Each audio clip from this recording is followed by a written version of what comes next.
गिबियावनो दिनैनि आसामनि हायार सेकेन्डारि काउन्सिलनि जि रिजाल्ट फोसावनाय क्लास 12 एबा फाइनाल हायार सेकेन्डारि एग्जामनि दिनैहाय रिजाल्ट फोसावबाय आरो बेनि सायाव जाय बिथांमोना उथ्रिसारनो हादों आं बिथांमोननि फरायसाफोरनिसिम दुलाराय बर' फरायसा आफादनि जानानै बयनिसिमबो मोनसे गाहाम हामलायथि आं बिथांमोननो बावहरबाय। दा मोजां बाथ्राया बे जोंहा दिनैनि समाव तामुलपुर जिल्लाया दिनै साइन्सनि एबा बिगियाननि आयदायावहाय साइन्स स्ट्रिमाव गासै आसाम नाङैनो जिल्ला हिसाबै बिथांमोना माने सेथि एबा बांसिनै उथ्रिसारनो हानाय फरायसानि बिबांखौ नायनानै बावहाय मोनसे पार्सेन्टेजाव बिथांमोना 97 पइन्ट माने जि 8 मोनसे पार्सेन्टेजाव उथ्रिसारनो हादों। आरो हरैहाय बाक्सा जिल्लाया आर्ट्स स्ट्रिमावहाय माने बिथांमोननियाबो आसाम नाङैनो जिल्ला हिसाबै टप मोनसे 5 पार्सेन्टेजाव फैदों। दा मोजां बाथ्राया बेनो जे जोंनि बिटिआर ओनसोलाव आरो आथिखाल जे बिटिआर गोरोबथानि उनाव जिबादि बावहाय मोनसे गोग्गो सोलोंथाइ लानाय आरो जि सोलोंथाइ मोननायनि बेबस्थायाव सरकारनि नाजानाय आरो बयबो फोरोंगिरि दिथागिरि बिमा बिफा जोंनि हालामाव आरो बयबो हास्थायनाय बादियै गोग्गो थासारिजों बयहाबो गुन गोनां सोलोंथाइ लानानै दावगालांनायनि मोनसे सम आरो थासारियाव दिनै जोङो साबसिननिफ्राय हामसिन बेबादि मोनसे पारफरमेन्स एबा जाफुंसारनायखौ जों नुनो मोनदों। आरो बे जाफुंसारनाया मोजां मोनसे फिनजाथाय बिटिआर गोरोबथानि उनाव जे जोंनि ओनसोलाव आरो बड'लेण्ड ओनसोलाव मोनसे सान्थि थासारिया गोजोन थासारिया अराय सम बियो बयनिबो मोजांनि थाखाय मोनसे खाबु होदों।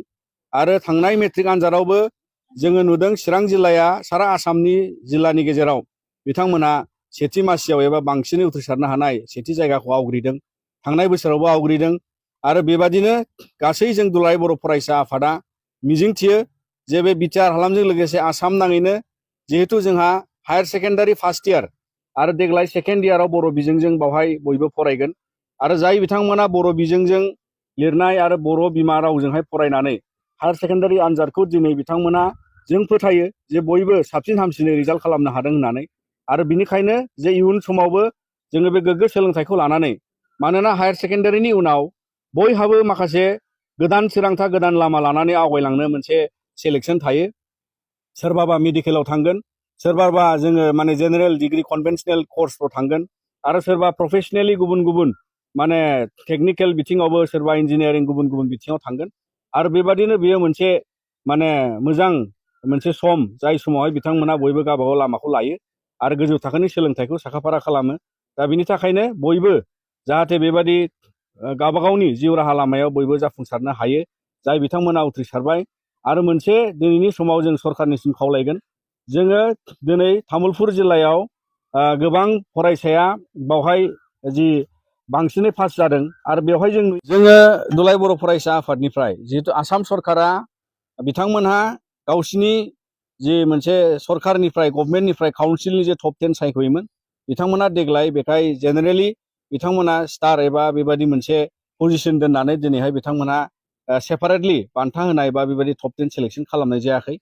जोङो आसा खालामो बिथांमोना बेखौ लाखियोबा मोजांमोन, मानोना बेयाव मोनसे बयखौबो थुलुंगानाय आरो बयखौबो माने मोनसे गोसो बोनाय मोनसे थासारि जायो। अदेबानि बिथांमोना निउ एजुकेशन पलिसिनि मोनसे थासारिखौ नायनानै बिथांमोना बेबायदि मोनसे देग्लायनिफ्राय जि मोनसे बेबायदि माने सायख'नायखौ माने दोनथ'नाया बियो बारा साबजाथाव जायाखै होननानै जों सानो। इयुन समाव आसाम सरकारा बेखौ सानफिनगोन होननानै जों मिजिंथियो आरो दुलाराय बर' फरायसा आफादनिफ्राय जोंबो मोनसे आसाम सरकारनिसिम खावलायनाय लाखिगोन जाहाथे बेबादि मोनसे एखुथायै बा मान होनाया मोनसे फरायसाफोरखौ थुलुंगा होथाव जायो अराय सम, बेखौ जोङो मिजिंथियो। दिनैहाय जोङो जेरैहाय हायार सेकेन्डारिनिफ्राय लानानै जोंनियाव तामुलपुर जिल्लानि सिङाव जिबादि बिबांनि फरायसाफ्रा फरायनो मोनदों बियो जिहेतु खम बिबांनि फरायसाफ्रा एनरलमेन्ट जानो हानाय फरायसालियाव दङ। बेबादिनो बिथांमोना दिनै डिग्री फरायनांगौ आरो बेवहाय दिनै जोंहा साइन्सनि थाखाय स्कप गैया।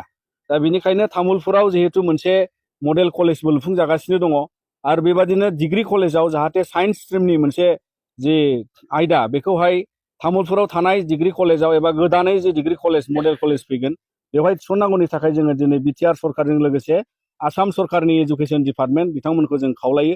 मानोना जिल्ला हिसाबै ओनसोल हिसाबै जोंहा गोबां माने बेबायदि मोनसे साइन्सनि गोजौ थाखोनि सोलोंथाइ लानायाव आंखालाव दङ आरो बेखौ लानानै निस्सय सरकाराबो जों दुलाराय बर' फरायसा आफादा बिथांमोनखौ माने आर'जलाइ गथायनानै खावलायगोन जाहाथे तामुलपुर जिल्लानि सिङाव बेबायदि मोनसे साइन्स सोलोंथाइनि गोजौ सोलोंथाइखौ जों लानो हायो।